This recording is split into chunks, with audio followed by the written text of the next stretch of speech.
Anna here. I am a certified gentle sleep coach, and I am excited to answer a really big question today. I have someone writing in saying, I have a 5-month-old waking up every hour at night, breastfeeding for 2 minutes, and then falling right back to sleep, and it's been like that for a month. What can be done?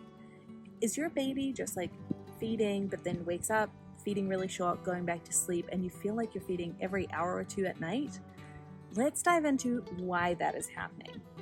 So when a baby is actually feeding, you're going to see these big gulps. Now, I'm not a lactation consultant, but man, do I know sleep.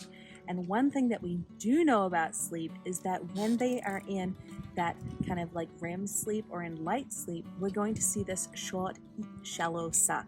For a baby, when they're in light sleep, whatever is happening there, that is kind of like the gospel truth about how they get to sleep. And so then when they wake up to transition a sleep cycle, they're doing that like internal, external check. Is everything like it was when I fell asleep?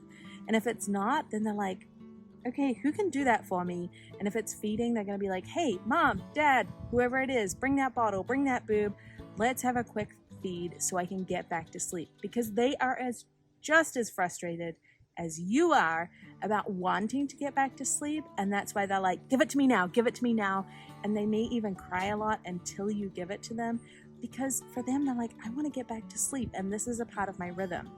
And so it's about changing that rhythm for them rather than just like cutting them off. Like, you can't remove something and be like, okay, figure it out. No, we have to place a skill in that spot for them. We have to cross over that bridge, because we don't want our babies to be hungry, right? We want to make sure that they have enough calories. So how do we know if they are genuinely hungry, maybe that cluster feeding, having a growth spurt, versus needing that to fall asleep and it's being a vehicle for sleep rather than a vehicle for food? You're going to find when they are hungry that, like, hungry babies won't sleep, first of all, but you're going to find that we're going to get these long, like, deep sucks. They're going to get some really good swallowing going, and they're going to feed really well. Like, it's not going to be a snack feed. If you are finding that they go back to sleep really instantly, really quickly, they won't go back to sleep with any other forms of comfort, and it's just a quick feed. Or if you were to unlatch them from the bottle or breast and before they were asleep, then they are not able to get back to sleep, then it's more sleep related. But we don't just like cut out these night feeds. First of all, we want to increase daytime feeds. We've got to move those calories somewhere.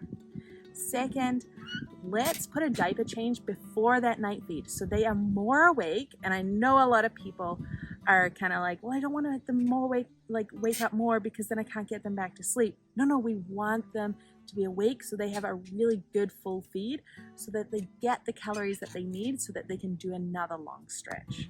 So a baby who is actually nursing, you're going to look at the jawline. This is a really good place to look to be able to know if a baby is just soothing by these short, shallow sucks. You're going to see this quivering, kind of like, and if you're actually eating, you're going to see this jaw open wide and the swallowing going down the throat. That's what we're looking for if they're actually feeding or if they're starting to soothe to go to sleep. And that's when we know, okay, yeah, no, we need to unlatch. We need to facilitate sleep in another way. So what if you want to like nurse your baby to sleep? All the power to you. It's your family. It's what's best for your family. Totally okay. However, if it is not working for your baby, so they're not getting consecutive sleep, it's not working for you, so you're not getting the sleep that you need, and so you're not the best version of yourself or your partner, then it's not working, and then it's time to go, okay, let's evaluate what we need as a family. And that is where change comes in. That's where I come in, and our team comes in to be able to help you gently teach your child to build connection throughout it. The problem with just like leaving nursing to sleep and not kind of being proactive is it's like riding a bike. Someone has to teach you, and that sleep is a lifelong skill. And at some point, someone's going to get more fed up. Either the baby's going to be like, leave me alone, or the parent is like, okay, I need to facilitate sleep in another way. And so because we have this continual sleep cycle of 45 minutes throughout the night, every time they're going through that light sleep peak, they're going to be checking okay, do I have enough sleep pressure to push me through that without how I get to sleep? Or do I need help going back to sleep? Because I don't know how to navigate light sleep, and that's really hard. And that is what breaks sleep cycles, is them not being sure about how to navigate that light sleep. And this is why if we don't address it, it's just going to keep continuing on. And as they get older, those habits and those routines are going to become more and more solid, and it's harder to change.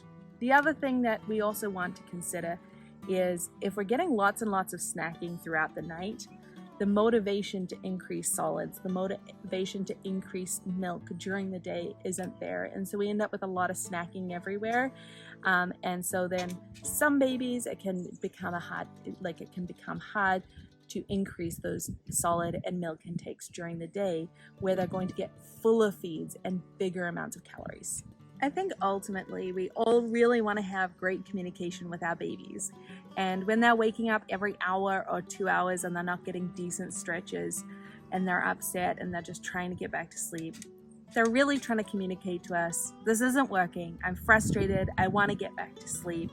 And so when you're experiencing that, your baby is trying to communicate something to you, let's consider what it is and what is best for your child in that moment, even though it might be a hard choice or it might be a lot of work for you as a parent to teach a different skill. Hey there, Mama. Are you feeling exhausted, frustrated, and just a little defeated? I hear you, and I've been there, and thankfully, I can help. Let's teach your baby to sleep. I'm talking 10 to 12 hours of sleep each night. Little Wink's Sleep Baby program uses a science-based, gentle, parent-present approach that fosters healthy attachment while teaching independent sleep skills. We don't believe in letting your baby cry it out. This program includes everything you need, such as our insider strategies, both on night sleep and naps, as well as extras like our monthly live Q&A.